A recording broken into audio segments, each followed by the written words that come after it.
ज्ञान the treasure में आपका स्वागत है। और हम आपको बताएंगे कि कर्म के अभाव में मनुष्य निष्क्रिय बन जाता है। कैसे? जिस प्रकार शक्ति के अभाव में शिव भी शव के समान हो जाते हैं, उसी तरह कर्म के अभाव में मनुष्य भी निष्क्रिय बन जाता है। यह संपूर्ण विश्व कर्म से बंधा हुआ है और कर्म द्वारा ही संचालित होता है। इसलिए कर्म संसार में कर्म से बचकर नहीं रहना है, बल्कि सर्वदा कर्मशील बने रहना है। याद रखें, कर्म से सत्य, संतोष और सफलता मिलती है। कर्म से शारीरिक और मानसिक श्रम का योग होता है। यह योग हमारी आंतरिक शक्ति को सदैव जागृत रखता है। हम समाज और स्वयं के प्रति जागरूक बने रहते हैं। एक बात और कि प्रभु में विश्वास रखिए, सब में प्रेम करना सीखिए, सबसे प्रेम कीजिए। अलौकिक शक्तियां बाहर से नहीं आती है, यह तो ईश्वर भक्ति द्वारा मन में स्वतः उत्पन्न होती है। आवश्यकता है कि आप इस शक्ति को भली भांति पहचानें। मन में संसार के प्रति कल्याण का भाव आते ही आपका संपूर्ण जीवन बदल जाएगा।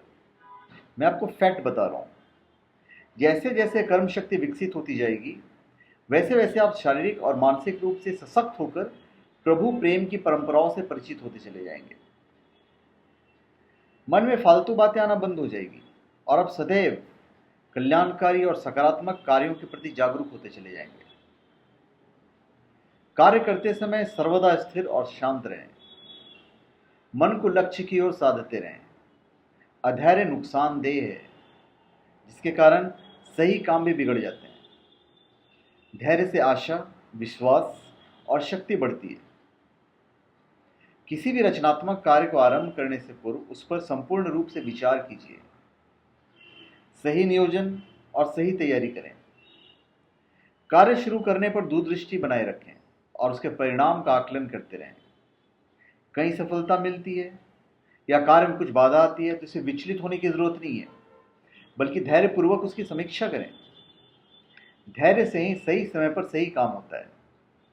धैर्य हमारे दृष्टिकोण को केंद्रित रखता है और उसे बिखरने नहीं देता है। इसलिए मन की संकल्प शक्ति का निरंतर विस्तार करना चाहिए। इसलिए अधैर्य नष्ट होता है और कार्य संपन्न करने की सही दिशा मिलती है। मन की शक्ति की पहचान होती है। इससे संकल्प शक्ति बढ़ती है और जीवन संघर्ष में भाग लेने की ताकत प्राप्त होती है। मन को सदैव वश में रखें, यह बड़ा चंचल होता है। स्वस्थ मन और तन के लिए भी व्यायाम जरूरी है। नित्य सुबह शाम खुली हवा में टहलिए। तो धन्यवाद। आप हमारे चैनल पर सब्सक्राइब करें और अपने कमेंट दीजिए। धन्यवाद।